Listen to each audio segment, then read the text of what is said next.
This all may seem somewhat mundane, but believe me, we're going to jump into something much less, well, anyway, better. Okay, so that gets us basically through two of those. We now need to look at the automated selections ones. We'll get through these a little bit quicker. So the next one down, it's underneath the lasso tool. If you click on this drop-down menu, you have the object selection tool, the quick selection tool, and the magic wand tool. Now, the object selection tool is just a modified version of the quick selection tool, so I don't really spend a lot of time with object selection. If you want to use it, that's great. I'm going to show you what I think are better ways to build selections anyway, and not this. But I'm not going to start with the quick selection tool. I'm actually going to start with the magic wand tool because it actually sets something up for us in Photoshop that's important.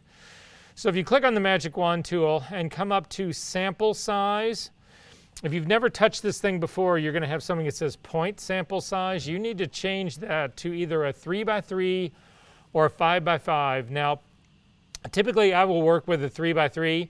And the difference in a point sample and a 3x3 is this. If you have point samples selected and you actually use the magic wand and you click on something, it actually clicks on a single pixel. And the problem with that single pixel is that there are three kinds of pixels that exist in Photoshop. They're good pixels, and if you select on a good pixel, you're great, there's no problem. However, there's another thing called a hot pixel, and a hot pixel is always white. It's never anything else. It's an anomaly either in the file or in your computer hardware, but it's usually in the file. And so it'll give you a false selection. And there's also a dead pixel, which is always black, and it'll cause it gives you the same problem. It's not a legitimate thing. So when you do a 3x3, what it's basically doing is it's looking at an area that's 3 pixels wide by 3 pixels tall, so it's 9 pixels total, and it selects the average of those. So if you have a hot or a dead pixel in that group, it pretty much nullifies it. It gets rid of it. It doesn't play as strong a character in it as if you were just selecting a point sample.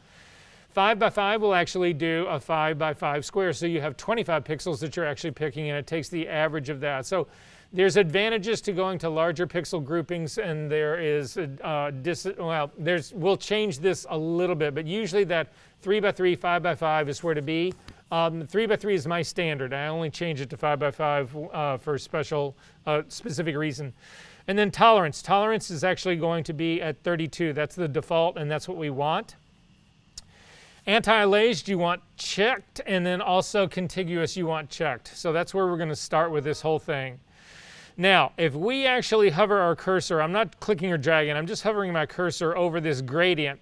As you hover the cursor over your gradient, you can actually see there is a readout in your info palette that will tell you sort of where you are along the line.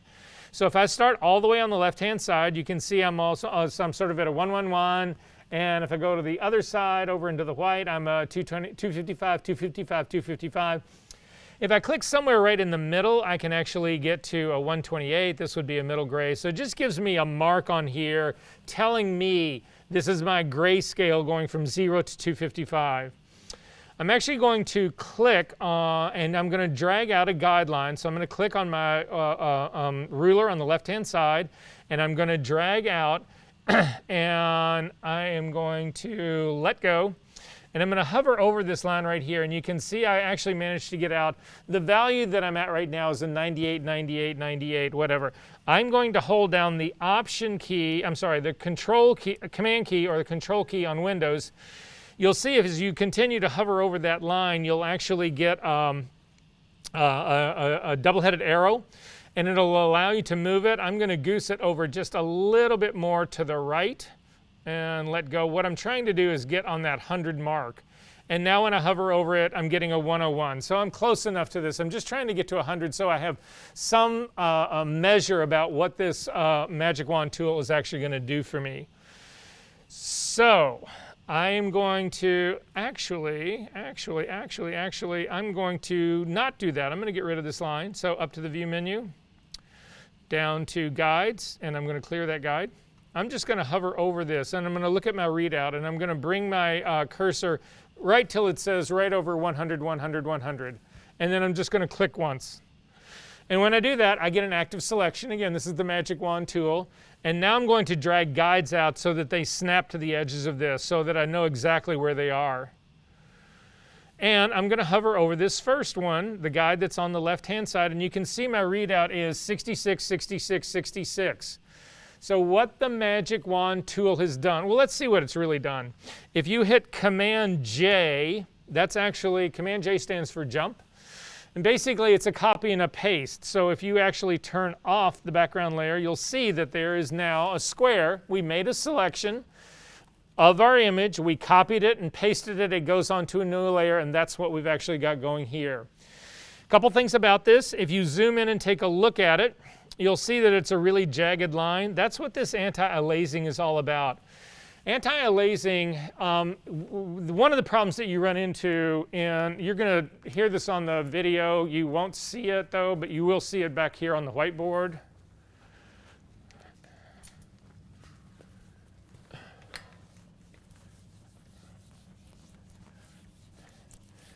So in everything digital, one of the problems that we have is we're only dealing with squares. Pixels are squares. And so if we need to draw a circle,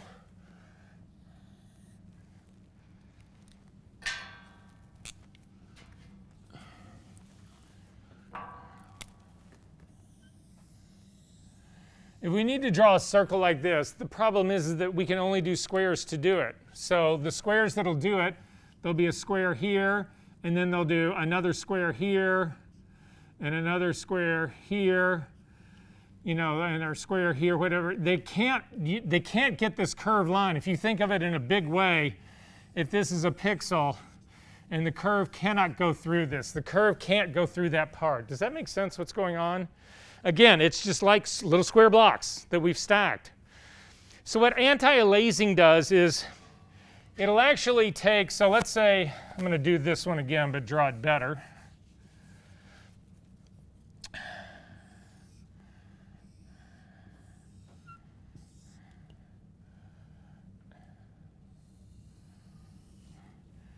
So what anti-aliasing will do is it'll look at this area right here and it will know that there's a problem. It can't do the full pixel out like this and make it black anyway. So in the case of what it's doing here, it actually fills this pixel, but it fills it with an extremely light gray. And it gives the illusion of this curve. So it's still filled, but it's not, it's still filled, but it's a much, much lighter gray. And what ends up happening is you get this jagged edge, and the jagged edge is supposed to smooth things out. That's the whole design behind it. Now, on this perfect edge that we've got here, that's actually a disadvantage to us. But anyway, that's what anti-aliasing is all about.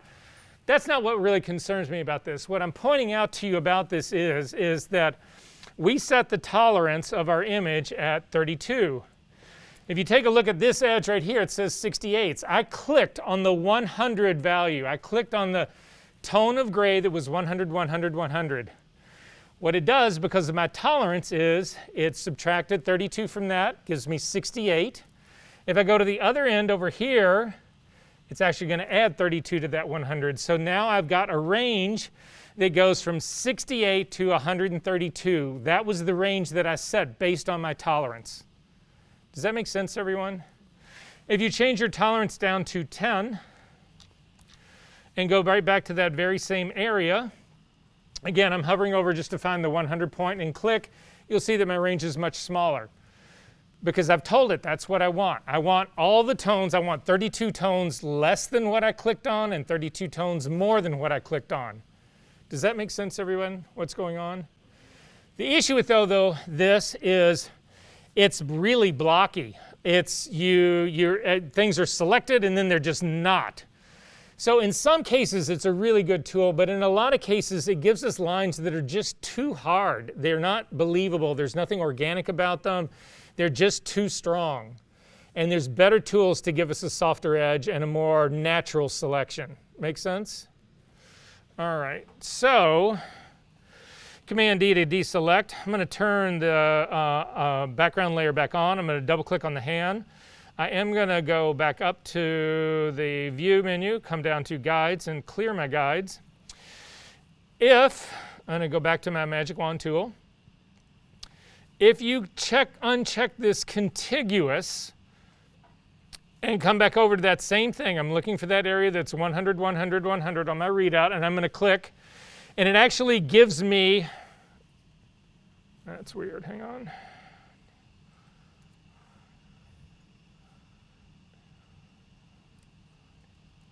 Oh, I'm on the wrong level, sorry.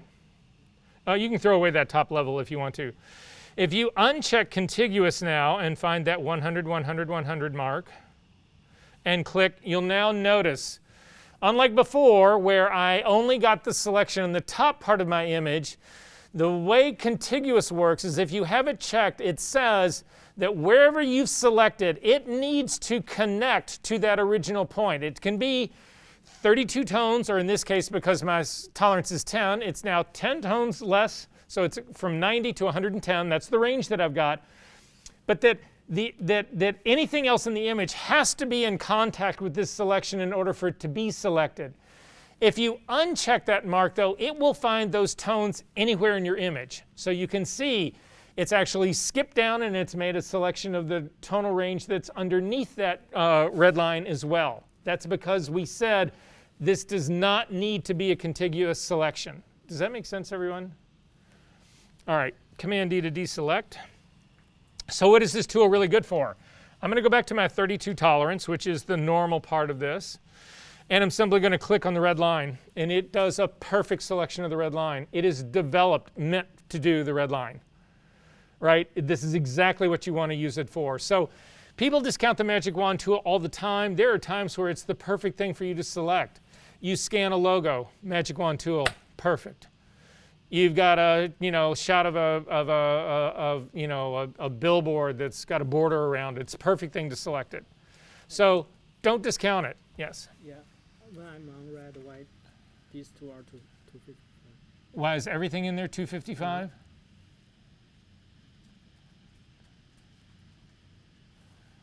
Because you've got a selection, the tone here selected, and that area that you're hovering over is white. Scroll up to the top and select your RGB version.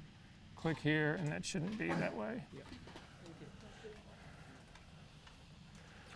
Yeah. Okay, Command D to deselect. Quick selection tool, the next one for us to go down to. The quick selection tool inherits that same point size that we put into the magic wand, so that 3x3 area. Now we talked about this tool last week, and what this tool does better than what it's designed to do is to find an edge, but you cannot let it touch the edge that you want it to find. So it also has artificial intelligence built into it to anticipate where you're going and what you're trying to select. So if I use this tool in my top left-hand corner and I click and I start to drag, now I haven't drug at all, you can see it doesn't really know what it is it thinks I want to do. But as I start to move down, the minute it actually finds the red line, all of a sudden now it's saying, okay, I've got the red line, but he's not coming down and crossing that. But as I start to move across to the right, it anticipates that I want to build that entire selection. And that's what it does. Make sense? Unlike all the other selection tools, the plus on this tool is always on. So if we come down underneath the red line and click and start to drag, you'll notice it didn't get rid of the selection at the top, which is what every other selection tool does. I did not have to hold down the Shift key in order to get that thing. The plus in the middle is always on. So I'm going to hit Command D to deselect again. We're going to come up to the top and do this one more time, but now I want you to cross the red line. So if you click and you come down and you go over the red line, you see immediately it selects the entire red line because it was looking for the next edge, and the next edge is the bottom edge of the red line. If I continue to come across this, it's going to ultimately drop down and select the entire image because the next line, the next edge for it to hit is the bottom and the sides of my image. Does that make sense? Okay. Command D to deselect. Let's go back to this one more time. I'm going to click and drag, and I'm actually going to include the red in it now. You can modify this tool, and again, modification means I can use it to subtract my selection. So say I went too far, I want to get rid of the red part that's being selected. Hold down the Option key, and you'll see that the little sign in the middle of the selection tool brush is a minus now, not a plus. Click up into the red. You can't, again, go above the top red line, or it will look for the edge that goes up to the very top, and then you simply drag your way back across the rest of this image. Sometimes if you let go, it will actually get that part out. That's really weird that it can't find that part better than it can. But at any rate, basically that's how the tool works. Are we good on this part? Okay. In the quick selection tool, there is an option up here to do auto enhance. I don't do auto enhance. What I actually can do is refine edge after the fact. The reason auto enhance on newer computers, on really souped up ones that have a lot of RAM and a really intense processor and graphic processing card, whatever, you could leave enhance edge on. It will actually help things out a little bit. But on slower, older computers, whatever, this is really processor intensive. And instead of doing it while you're using the tool, it's easier to do it after the fact to actually refine an edge. Okay, Command D to deselect that.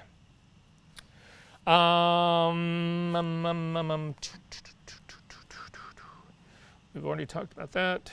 We talked about that.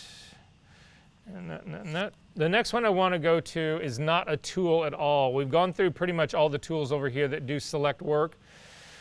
And I'm going to come up to the select menu.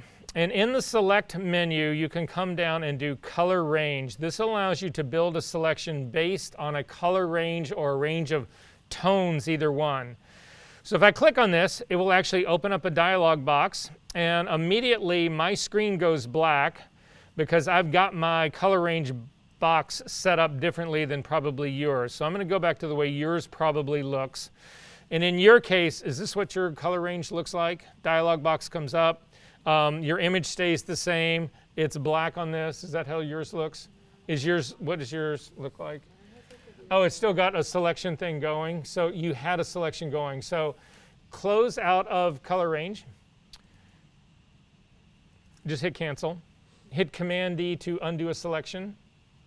And then come up to select down to color range again and show me what you get.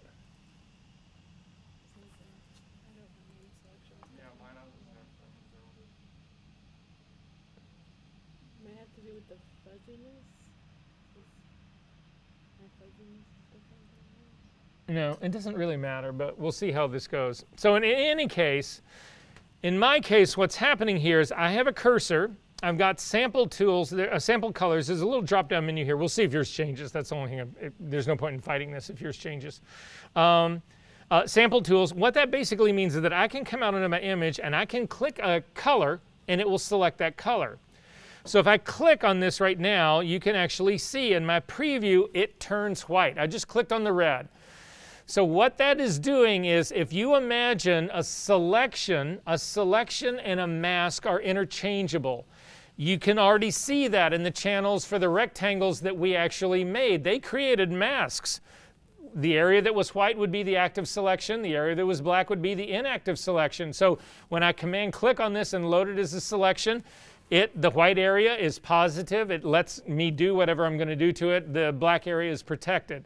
The same thing is going on here. However, how small could they make this little preview? Photoshop is really into making shit really small. So I prefer to see a bigger preview of what I'm doing. If you click on the drop-down menu for selection preview and you do grayscale, your image will mirror exactly what's going on in that little preview box. So it's a way to see your selection better. Make sense? If you click OK now, you'll actually see that you get the marching ants on the red spot, and it's just a quick, easy way of doing that. Hit Command D to deselect, go right back to that same thing again, the select menu down to color range. You can actually, in your drop-down menu, you can actually select primary colors and secondary colors. So for instance, I could select greens, and you'll see nothing is selected because there's no green in this image. But if I go to reds, it actually selects that. You can also select tonal ranges. So if you come down to highlights, you can actually pick highlights, and you will see that the top part of your image is actually being selected. It's calling these highlights. You'll see that there's a gradation that happens in the sort of center part, because highlights are not all of a sudden you're like, okay, yeah, 220 is a highlight, but 219 is not. It doesn't work like that. It actually fades out, but you have controls on that. And the controls here are fuzziness and range.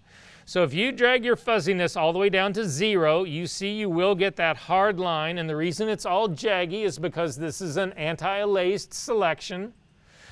But you can also change from, so this is saying I want you to select everything from 190 up to 255. You can change this setting as well and say, well, no, really, highlights for me are 230 all the way up to 255. So you can adjust this, but it's a way to build a highlight selection. If you click on your drop-down menu, you can come down and do it for midtones as well. You can do it in midtones. You actually have, sorry, go back to midtones. You actually have 2 sliders now. You've got from 0 up to, in my case, 105 is a shadow, and then 150 up to 255. So that's the range. It's going to be between 105 and 150 is what we're calling midtone.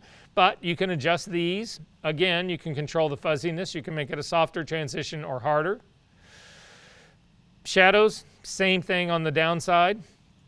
Finally, skin tones. And skin tones, in my opinion, never works. Looks what it's just selected. Skin tones is supposed to select Caucasian skin, and it's now selected all this gray. I don't ever use it. I don't know anybody who does use it. So at any rate, I'm going to hit cancel out of here. We're going to close this one up really quickly. We're not going to save this. I want to open the red car that we have been working in. So if you can go back to your session number 1.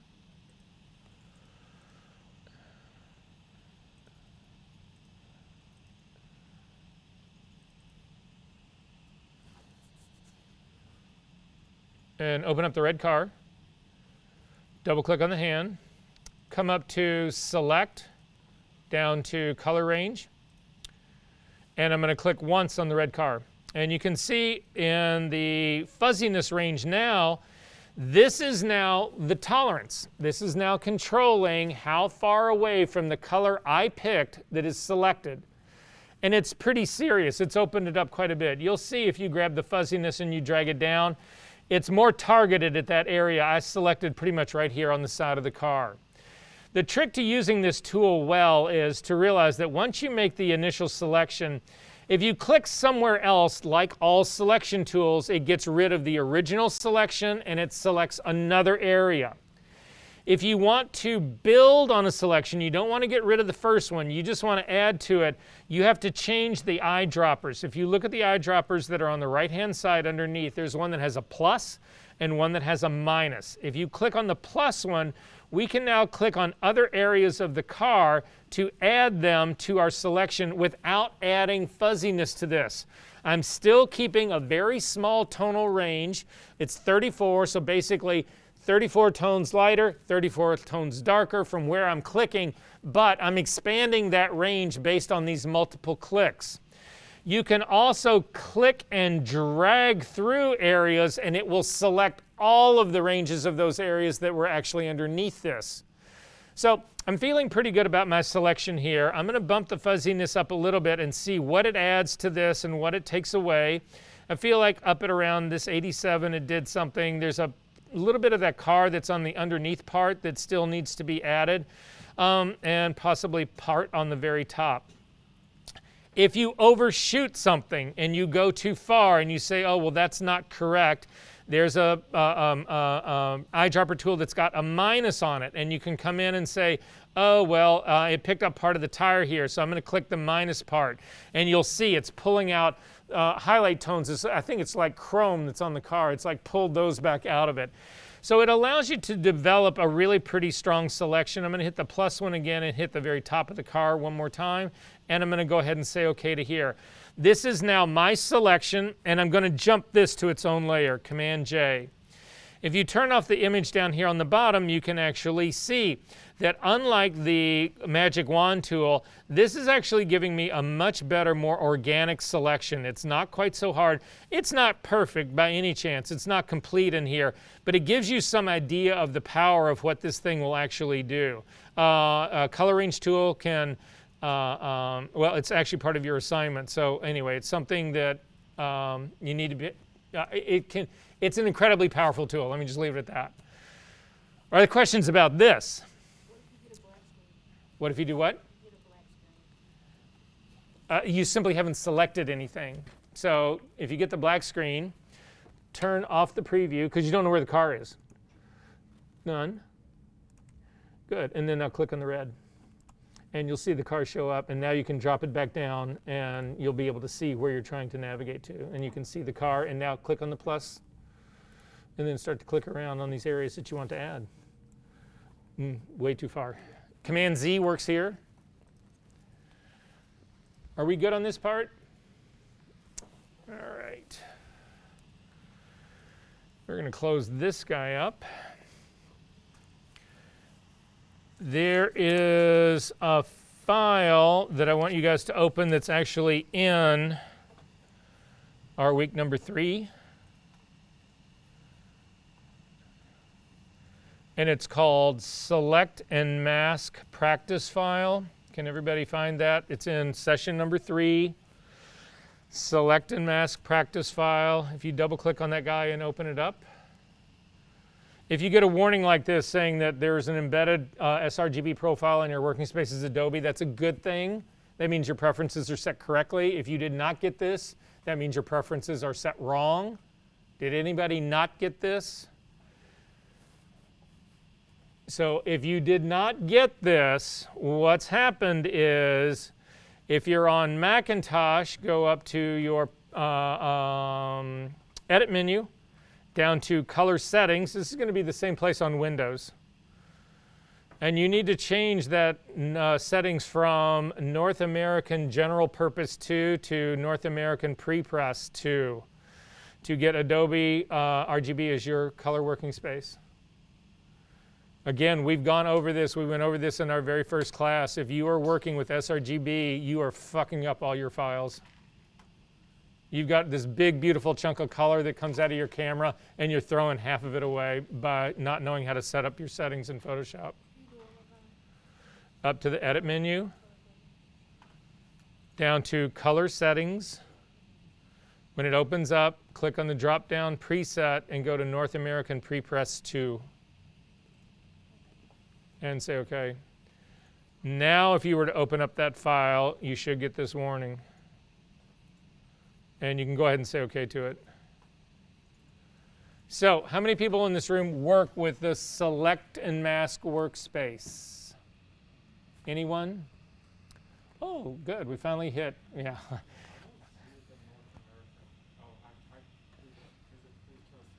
North American Prepress 2. OK, well, then this is our first jump off. So this is Adobe's first foray into trying to make hair selection really easier to see. So if you take a look at this file, it is 2 layers. There's the girl figure that's on the top, and there is the beach scene that's underneath it on the bottom. And what we want to do is we want to build a mask to separate the girl from that pink background so that she shows up on the beach.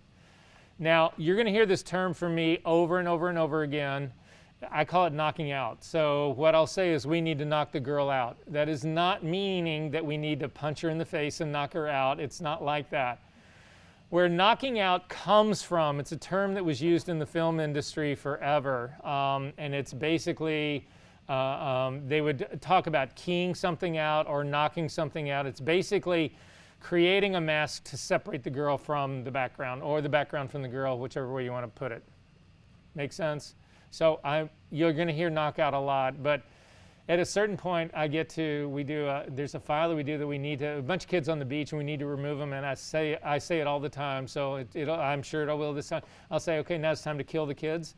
And I mean, it's just time to remove them, but taken out of context, anyway. So that's what we're going to do, is we're going to separate the girl from this background so that it's going to be our first composite. Aren't you excited? I know, yeah, crowd goes wild. Okay, so to do that, if you have any selection tool selected, so I'm going to come over here and I'm going to click on the quick selection tool. It doesn't matter.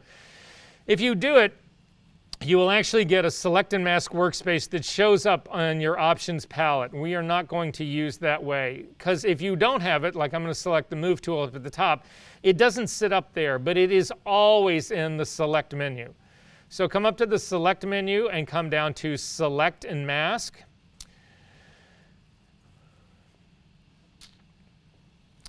This brings you into a brand new workspace. We are no longer in Photoshop's proper workspace. You'll see that our tools on the left-hand side have changed. The tools on the right-hand, the palettes on the right-hand side have changed. To get this set up to normal, if you've never been in here, it should be set to normal. By normal, what I mean is, take a look at my screen to see, at the Properties panel on the very top in the right-hand side, there is a View mode. And in that drop-down View mode, you want to pick what they call onion skin. And then you want to set your transparency at 50%. And what this is doing, the reason that Photoshop developed this tool is that when we were just like looking at the car, you had to know where to select to actually pick parts of the car. And it was relatively easy to do. Once you got the first bit of red outline, you knew where to use the eyedropper to actually add to that selection. But otherwise you wouldn't know, because your screen would simply be black. And that's the way all the selection tools have worked in Photoshop previous to this. So what this is doing now is it's set up in a way to try to show you what has been selected and what has not been selected, so that you can then refine those selections. So to see how this thing works, if you drag your transparency slider all the way to the right, you do not see any of the girl. You see only the beach. If you go all the way to the left, you do not see any of the beach. You only see the girl. If you go somewhere in the middle, around 50%, you get a blend of them both. Now, depending on your image, sometimes you have to adjust this transparency to give you better information. But in our case, 50% will work great for this. The tools then on the top left-hand side, it starts with the quick selection tool at the top. And this is no different than the quick selection tool in Photoshop. Some people will actually start their selection in Photoshop. I think that's a mistake, but nonetheless. Quick selection tool works the same way. You cannot let this tool touch an edge that you want it to find, or it will look for an edge beyond the edge you want it to pick. So the second tool under that is the Refine Edge tool. The third tool under that is strictly a paintbrush. You can go in and do this by hand. The fourth tool underneath that is the Marquee tool, so you can do square selections. The fifth tool is a lasso tool, so you can hand draw selections. And then the hand allows you to move around, and the magnifying glass lets you zoom in and zoom out. Pretty much that simple. So we're going to start with the quick selection tool up at the very top. You'll notice that there is a size slider up at the top, but again, the bracket keys that work just to the right of the P key will make your tool larger and smaller. Don't make your tool too large. You do not want this to touch any edge you want it to find. There is also a plus and a minus, but again, if you'll notice right now, there's a plus in the middle of this brush. If you add the option key, you get a minus. It's just like the quick selection tool in Photoshop. So I'm going to start in this area that's sort of up above the top of her forehead, and I'm going to click, and I'm going to start to drag and let go, and you can already see the difference now. Because this area is no longer ghosted out, you can see what has been selected and what hasn't been selected. So all of the hair in here is selected. All of this hair is selected, but so is the background. But none of this hair, see all the hair that's at the very top here that's ghosted out? That has not been selected, and this was always the problem. You could always see what was over-selected, but you could never see what you didn't know what hadn't been not selected. So this was a way to give you that visualization so that we can actually build a better selection here. I'm going to go ahead and continue the rest of it to get just her body and her face and all that kind of stuff. It does a pretty good job of it, but I've got a problem up here at the top of her hair. This area selected background that I don't want. This area missed hair that I do want. This area has background that I don't want. And this area missed hair that I do. So to get that stuff, it's the next tool down. This is the Refine Edge tool. In this case, you do want to brush this over the area where there are problems. So I'm going to start in this area where the background is actually showing. However, word of warning here, you do not want to use this tool in an area that doesn't need it because it'll fuck that up. So you don't want to just come in here and start painting wildly across all of this and not be really careful about it. You do not want to come down into her hair that's been totally perfectly selected because it can do damage to that selection. But I'm going to paint across this area and I'm going to simply come up and let go. And you can see it's actually done a reasonably good job of removing the background and keeping the hair in here. I'm going to now start painting across the hair that was missing from the selection and then let go. It does a reasonably good job of that. And then finally, I'm going to click on the hair that's actually got all of that background to remove the background. Pretty good job. And then lastly, I'm going to paint over the hair that is missing from the selection that's at the very back of her body. And this is actually a considerably better selection for me. If you want to see what the composite looks like now in its totality, come back over to the Properties panel, click on the drop-down menu, and you can actually come down and say, I want you to show me this on layers. If you click on layers, this is what your composite will now look like. If you want to see the mask that it's building, click on the black and white. This is the mask that's actually being built. And I like to go here because you can spot things here that might be problems. I move this stuff around. If, for instance, you said, oh God, I've got a problem here. I don't see, there's something that I don't see right here. Like I can zoom into this area that's up here in the top. If I feel like I know part of this area that's right in here really should be a part of this mask, I can go to the third of the paintbrushes down, which is strictly a regular paintbrush. So this is not looking for edges. This is not using artificial intelligence. This is strictly painting on a mask. And I'm going to click in this area and I'm going to paint through those little spots that I knew should be a part of this.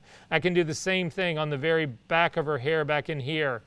Again, in terms of all of that, this is pretty much the way we're going to build this. I'm going to go back now to my on layers. If you hold down, double click on the hand, it'll zoom all the way back out. So this is my image as big as I can get it. And I'm going to go ahead and say, oh, so in my drop down menu here, I haven't finished this, down into the layers palette. Color aware is how they're actually building this right now. You can try clicking on object aware and see if it actually improves your selection at all. In my case, it didn't change anything. You see stuff changing, but I'm not feeling like anything is better. If anything, I think object selection is worse. Edge detection, we do not use edge detection in this, and we do not also use color global refinements in this. There are better ways to do the work that these things do, so I don't even bother with them at this point right now. Finally, down to the end, in terms of how this is actually output, you can actually have a drop-down menu, and in the output you can do a selection, a layer mask, a new layer with a layer mask, a new document, or a new document with a layer mask. Your options are this. You could do selection, which means it will simply load. You'll get marching ants when you come back into Photoshop, but it won't actually do the mask for you. You could do a layer mask. That part would be fine. You can do a new layer. That is not fine. And the reason it's not fine is it actually puts the layer mask onto your layer and then it removes the layer mask and applies it. That is a destructive move. We do not apply layer masks in this class. So I need everyone to stand up. I need you to hold one hand up in the air and put the other over your heart and say, I swear I will never apply a layer mask. And you are all going to break that promise to me. Without fail, I'm going to see, I see this shit until the last class. I see it in the final projects. Drives me crazy. If you have a layer mask, it does the same thing. It's non-destructive. You can always modify the mask. If you apply the layer mask, you throw pixels away. You can't recover from it. It's just, so anyway. Just remember that. So you can do a layer mask. You cannot do a new layer. You can do a new layer with a layer mask. You can not do a new document because that will actually create a new document, but it again will apply your layer mask. Or you can do a new document with layer mask. In our case, we're just going to do layer mask and say OK. And you can see this is now what our composite looks like. To see the before and after, or to look around on this composite to see what's really going on, if you hover over the layer mask and hold down the Shift key and click, you will get a red X that goes through it. It's a way to turn your layer mask on and off so you can really sort of see what did you miss, what did you get, what was wrong, is there something wrong, blah, blah, blah, blah, blah. It's pretty good. If you hold down the Option key and click on your layer mask, you can actually see the layer mask itself and you can edit it directly. Yes? I'm sorry, what? Let me see.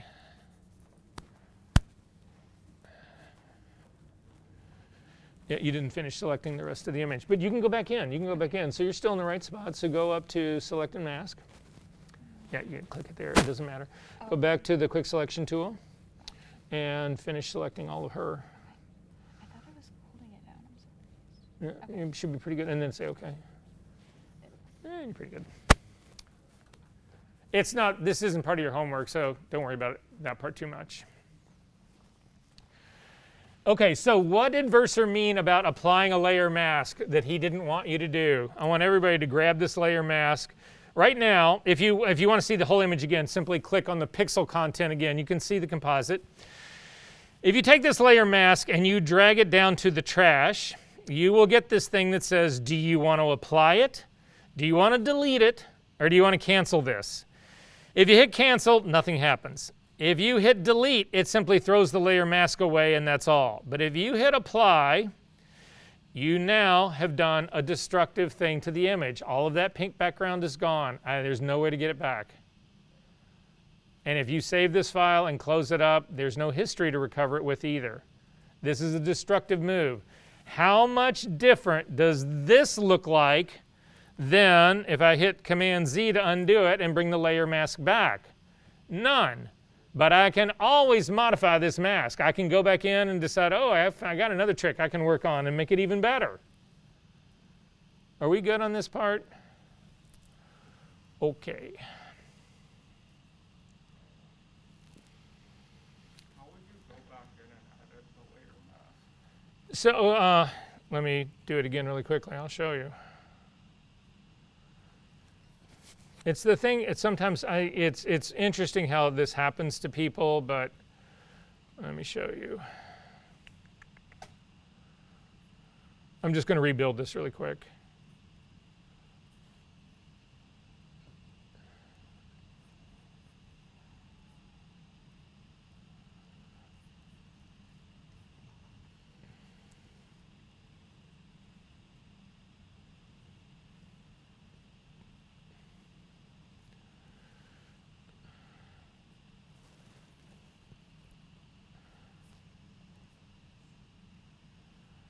OK, so if I hold down the Option key and click on this, there's nothing to stop me from using paintbrushes on this. There's nothing to stop me from blurring this layer. There's a whole bunch of things that I can do to this guy. So for instance, I'm going to go back and turn everybody back on. If I hit the B key to get a paintbrush, hit the D key to default my foreground and background colors to black and white. I'm actually going to paint black on this right here. I'm going to use this brush. Check my blend mode, everybody's good on here, whatever. I'm just going to paint on the layer mask. Actually, that's not the layer mask, that's the image. Command Z to undo that. Click on the layer mask, and I can actually bring, X key, I can bring areas of the beach back in. And so somehow this is going to be my new composite. You know, I'm Magritte. But there's nothing to stop you from continuing to work on that layer mask. You can paint on it, you can run curves on it, you can blur it, you can do, I mean, it never ends. OK, are there questions about this part? All right. I want to try and get through refining selections really quickly. That should take us to about 4 o'clock. We'll take a quick break, and then we will spend the rest of the time doing the most challenging selection building that you guys have probably ever done. So that's going to be my plan. Sound like a game? Everybody good on that part? Okay. I need everybody to open up the castle image that you just turned into me.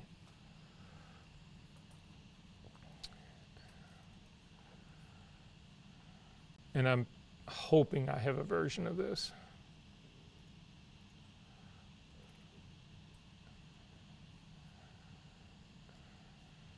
Do you use the embedded profile? Say what? I get an embedded profile mix. That's because you just changed your color edit settings to what they should be today. When you did your homework, you were using sRGB, isn't that what it's saying? It says the embedded is display P3 or something. Oh, then you had no color management going on, but you do now. Don't worry about it. You can just say okay. As long as you set your color settings to North American Prepress 2 today, from this point on, you'll be fine. Okay, I need everybody to zoom in really quickly to the left edge of this image. I'm looking at the heather. That's what I want to call it. I don't really know what I think heather. Heather's like grass. And you can take a look at that edge and where the grass is actually meeting the sky. I would not call that a great edge, would you? No, pretty bad selection. If you hold down the space bar, no matter what tool you have selected, you'll get the hand and it'll allow you to scroll down and take a look at the castle. Now, if you take a look at my castle right here, you do not see a green and magenta edge along this, but I bet you if you look at yours, you do. Right? So what I need you to do is I'm going to turn off my top 2 layers. I'm going to just have my bottom layer active, and I'm going to double click to open it up and back into, again, I'm coming right back into Camera Raw with my raw data. And if you take a look in here, you zoom into this castle, son of a bitch. I hate the way the zoom tool works. It's better if you come in around 400%. Usually that's where people try to spot this stuff, is at 400%. And again, along this edge right here, you should see a green line and a magenta line. The magenta line's harder to see, but do you guys have that? Okay, then you maybe have your stuff set up correctly. So scroll down in your panel that's on the side and come down to Optics. And under Optics, you should have 2 options. You should have Remove Chromatic Aberration and Use Profile Correction. In your all's case, if you're seeing that green line, these are not checked. I'm going to uncheck mine, and it'll make mine visible. So it's not that visible on this one. It's a little bit. Let's try another one of these and see if we can't get it a little bit more visible. So I'm just going to cancel out of here. I'm going to see what it looks like on the sky version. So turn on the sky version, double click on that to bring the sky one, the dark one that we actually processed. Zoom into this.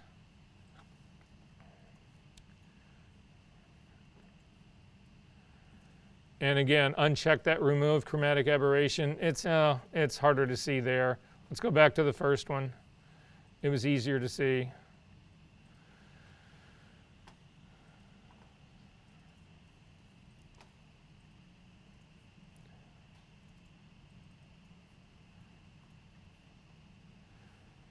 So I'm going to uncheck this remove chromatic aberration and also uncheck profile correction. And if you zoom in, I'm going to come into 800%. Hopefully you'll be able to see it there. Yep, you can spot it here. There's a green line running right down on this side, and then on the other side that's sloping in the other direction, it's, again, depending on which direction the edge is pointing, you have magenta on one side, green on the other. There's green here again, there's magenta on this side, and it is called, that's what chromatic aberration is. So you need to actually remove that chromatic aberration, and you do it by clicking on Remove Chromatic Aberration. We're also going to click on Use Profile Correction. Now you get a warning here saying that it doesn't know what lens we're correcting for. That's because this image is too old. There's not a lens that's in the database for this. But we will see in other images how this comes into play and where you want this to actually be. The problem is that Photoshop does not have this stuff on by default, and you want this for every one of your images. So we need to change your default. To do that, come up to the little gear that's actually at the very top right-hand side of your Camera Raw. And looking at workflow, I think, no, hang on.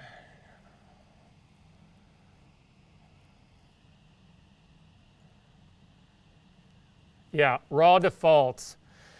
So come up to your Camera Raw preferences, and in your raw defaults, so make that the tab you select, there is a drop-down menu for global corrections.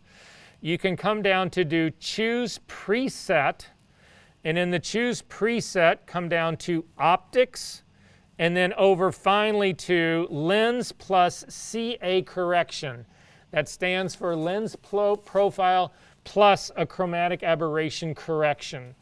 And if you select that, that will now become a new raw default for you, and you can say OK, and that will all go away and you won't see that anymore. Everyone good on that part? Okie dokie. So I'm going to go ahead and simply cancel out of here.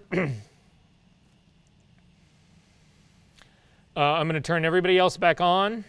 And we're basically going to look at then fixing this edge, the selection of the edge. So if we take a look at this edge, you can see that where the sky is actually meeting the grass, it's overplayed. And the problem is going to be in the mask of the sky layer. That's why it's so dark. If you turn off the sky layer, the one that's at the very top, whatever, you can see you don't have that janky line. So what ends up happening is that we processed the sky much darker. And the mask didn't do a really great job of this transition on this edge. So we need to refine this edge. Now, there are people who will do this in the Select and Mask workspace that we were just in. So if you click on the sky, make that layer active, click on the mask to make it active. So look at my screen where I am. I'm on the top layer, which is the sky. I've selected the mask. And then go back into the Select and Mask workspace. So up to Select menu, down to Select and Mask. You'll go into the workspace. Things look somewhat worse right now. Again, I've still got my 50-50 transparency here. You're not really going to see anything. I'm going to change my view down to On Layers. Now it looks just like the problem of your screen. This now can be refined using the Refine Edge tool. It's the second tool down. So again, I'm going to the second tool down. Make this a much smaller brush. Again, you do not want to run this tool anywhere it doesn't need to be run. And then I'm going to just paint across the area that is the darker grass, where the darker grass is actually meeting. And I'm going to let go. And you can see it does a considerably better job. This is one way of doing it, but the problem that I have with doing this is it's very narrow in terms of what else that I can really do with this image. There is a better tool that's an old tool in Photoshop that we're going to use instead. So to get to that, I want you to cancel out of here. Do not use this, but just know it's there. So instead, I'm now back into Photoshop, the regular Photoshop. I'm still got the top layer selected. I've still got that mask is actually selected. But now this is a hidden trick. This used to be, did anybody in this room ever use the Refine Edge tool in Photoshop ever? Come on, where are you all you 3 and 4 people? It's been a long time, and you probably haven't seen it for a long time because everybody thought Photoshop got rid of it. They didn't. They just hid it. So to get it back, because again, I think it's superior to doing edge refining, so we're going to get it back, and I'm going to show you how to do that instead. You want to come up to the Select menu, and we are going to come down to, hold down the Shift key and come down to Select and Mask.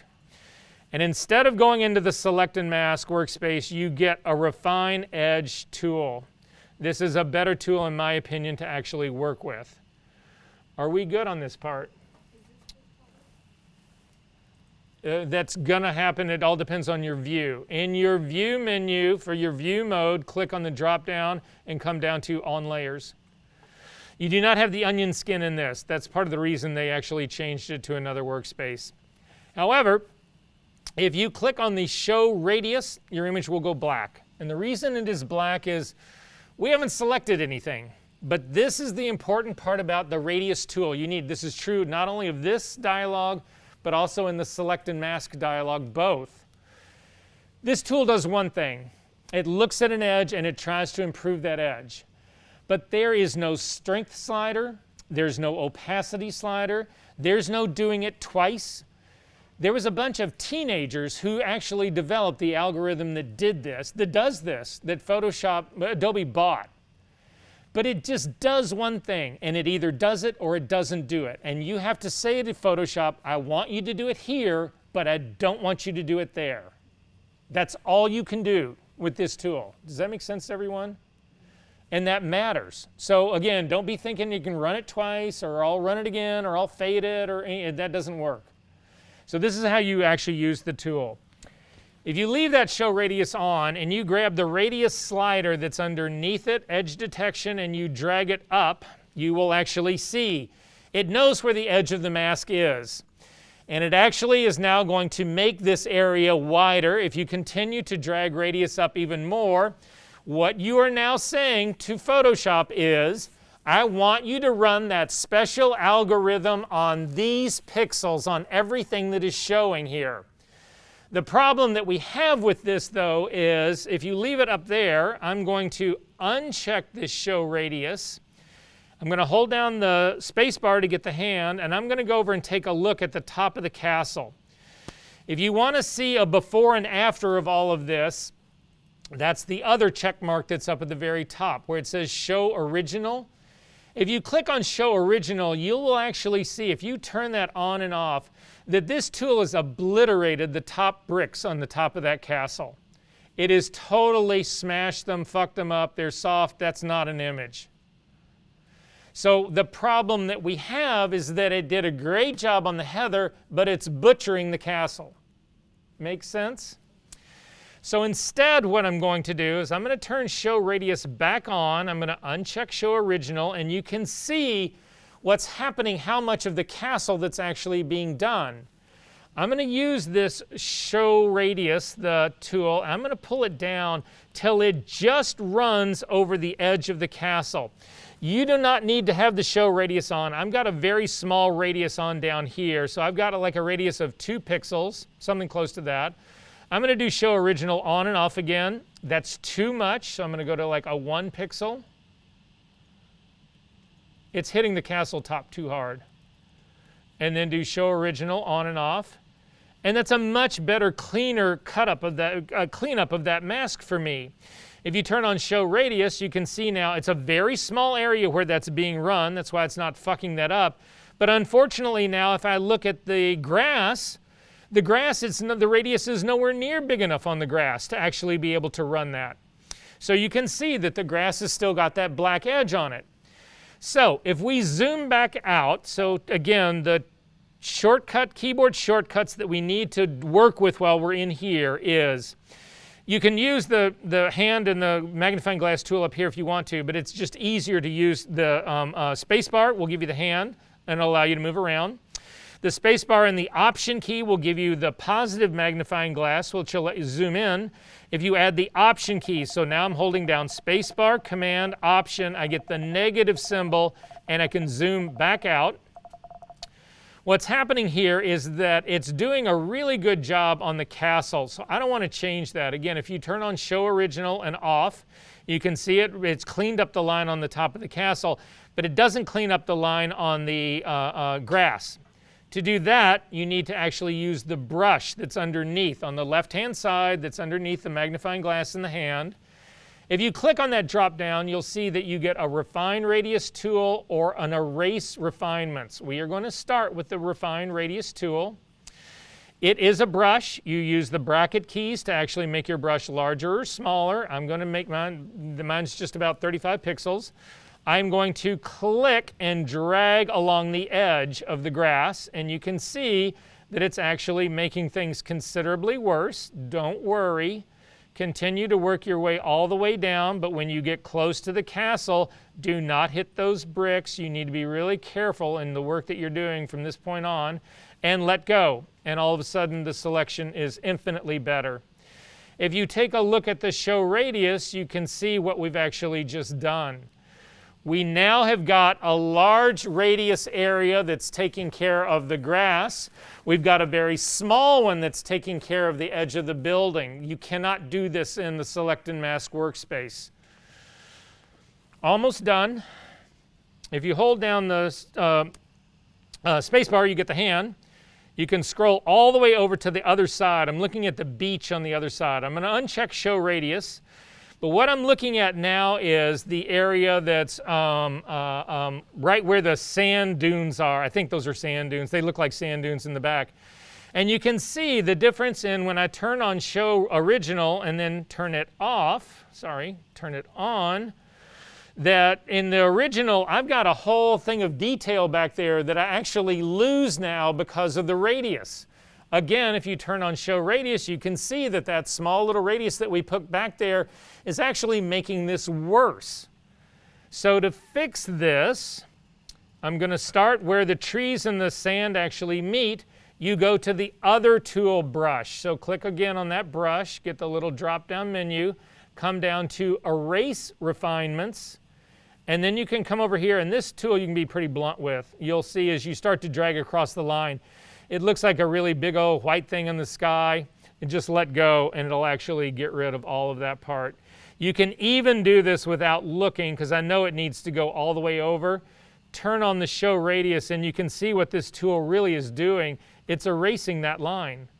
So again, the radius is telling Photoshop where to do the algorithm, what to run it on, and where not to. And I've just gotten all of that complete. So now if I zip back out, you can see this is what my refine edge look like. There's a really big area of it, really wide area to take care of the grass. There's a very small bit of it that's going around the castle and on top of the trees, and then there's none of it on the edge.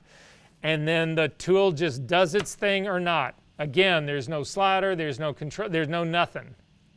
Does this make sense to everyone what we're doing here?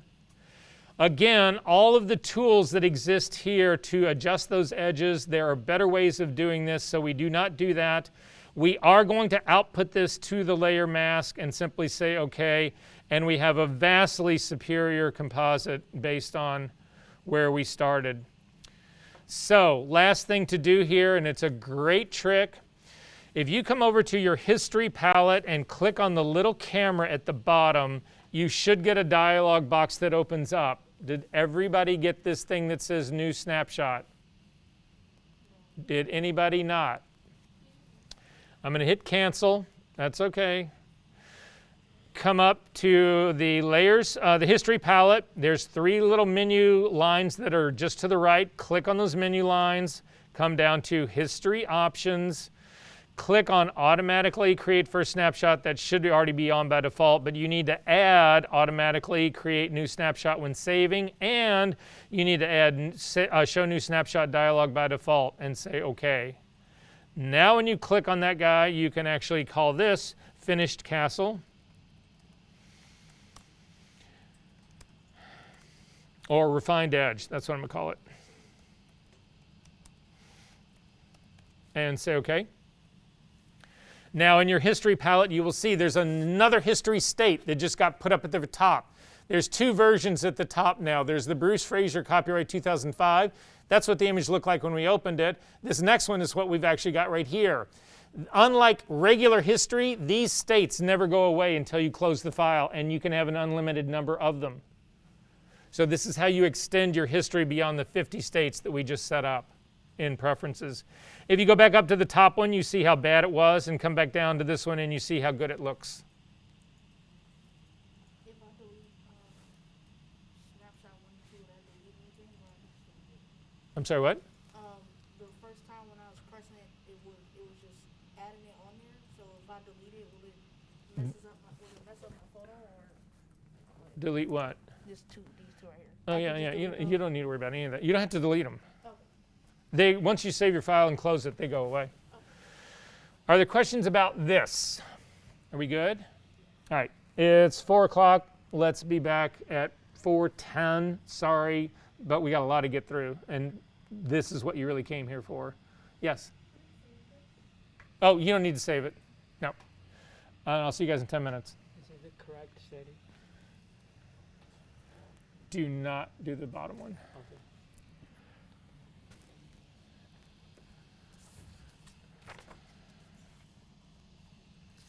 Everybody did get on the sign-in list, right?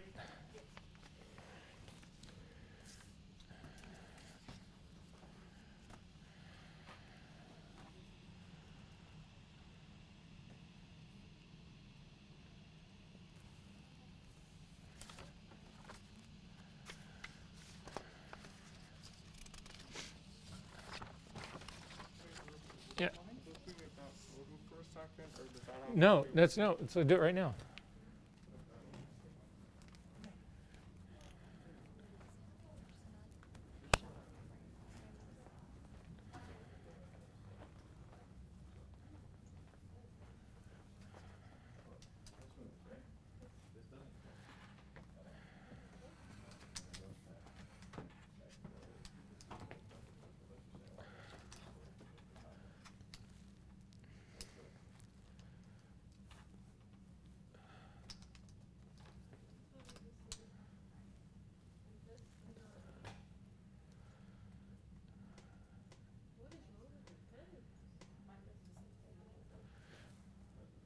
So, Sophie, did your giant tablet work?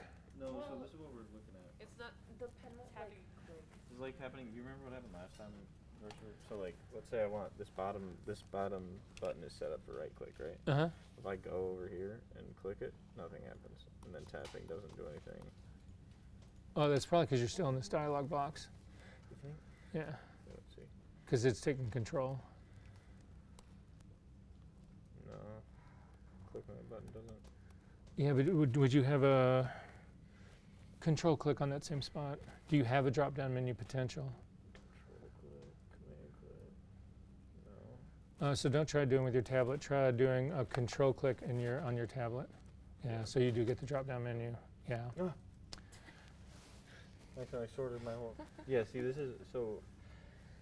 I don't know, and I haven't upgraded. Like this is just old. What system are you running? Just do about this Mac, the very top one. Previous one. Monterey. All right, I've got to check and see because that's what these other computers are on, and there's problems. These guys can't even. The software, the Wacom tablet software won't even load on these on the Studio one. I So. also wonder though if, because people would have been on Monterey for you last semester, I'm wondering if it's a, because I also have the new M1. Oh, that could So actually I be have- a. I have the M1. Do me a favor, send me, tell me, could you send me an email really quickly and tell me what computer you have and that you're on Monterey and that you're having a Wacom issue, and I'll see what I can find. Yeah. So load in.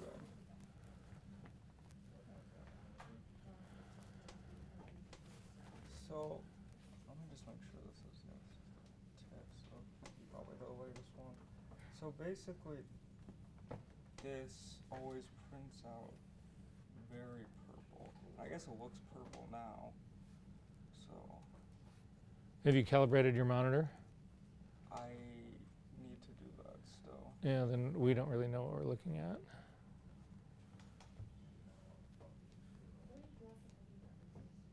Alright. And are you printing here in the digital print Yeah, lab? I'm printing it Yeah, there. no, I've already told everybody there's a huge flaw in that workflow for that Well, that's printing. what I was saying. Is it about the stuff? It might be about the stuff you were. So the thing about the digital print lab that I have just discovered is that unless you are printing, are you printing on Canon paper? No. That's the problem. So, Actually, no, I did print on Canon paper and I did a similar thing too on both papers. so the problem is that if you're printing on Canon paper, things work fine. If you're not, what ends up happening is that if you're picking an ICC profile for your paper, your third-party paper, you're getting double profiled because you have got to go in and turn specifically the Canon profile off. and that's not a step you're doing. Uh-huh. And it's, yeah. Probably a bitch to get to too, right? Say what? It's probably like hidden somewhere. Oh yeah, totally buried. Yeah, so that will be fixed. But I wouldn't trust any, if you're printing on Canon paper, Canon will then apply the correct profile. It understands that you're selecting, but when you select media type in the driver and you're saying, you're trying to come up with something that's, it's a Canon median type that's like close to the paper you're using. So if you're using matte, you pick a matte. If you're using glossy, you pick a glossy, whatever. Unlike every other printer driver in the world, there is a profile attached to that.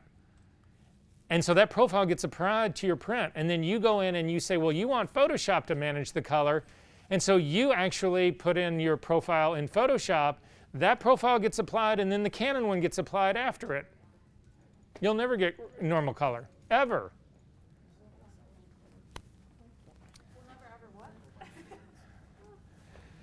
Get decent color until we fix the printer workflow in the digital print lab. So what do you check out again to profile your computer? So it's I1 profiler from the Media Center. Just tell them you want to calibrate your monitor, Okay. and they'll know exactly what you're looking for. And you said it's best to do it like every time you do a new shoot? Or No, when you're doing serious, so no, I do a new sensor profile for every new shoot, okay. but I only do monitor profile and calibration when I'm doing critical color work. Okay. Because again, you don't need a calibrated monitor to type a letter to, someone, Right. to do email. Yeah.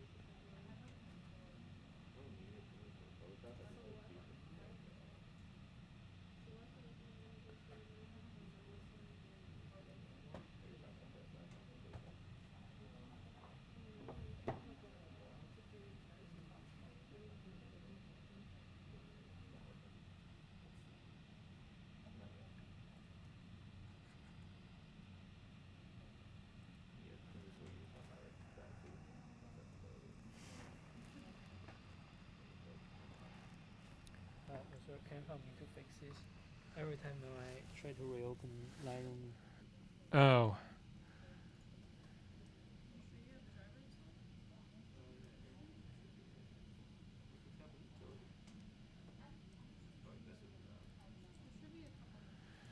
Yeah, so go ahead and click, when you click this, does it let you get in? yeah, every time. Okay, so go ahead and click repair right now.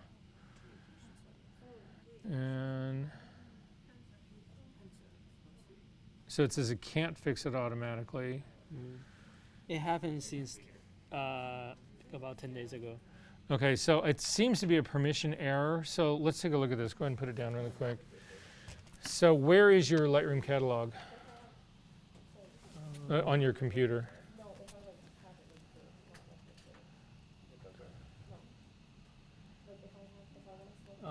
Do you know where It's picture? probably going to be in pictures. Well, that's how it's supposed to work. But Yeah, if you want your picture folder over here, click on the word that says pictures and just drag that over to favorites and put it anywhere. Yeah, and then you can get to it much easier. So this is Lightroom right here, and it looks like you may have 2 catalogs. Do you keep more than one catalog? Oh yeah, I created another one. You can delete it if you can find it. Yeah, that may be part of the problem. So which one of these is the wrong one? Which one do you need to keep? this is the really weird one. So it says this right? Actually, I don't know. What's the original name? Okay, so here, we can find that out. So we're going to quit Lightroom. Hold down the Option key and select Lightroom, and it's still asking us to repair this. thinking it's a permissions problem.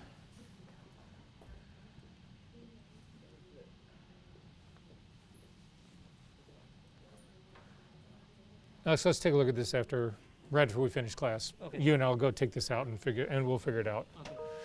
Okay. Okay, let's jump at it again.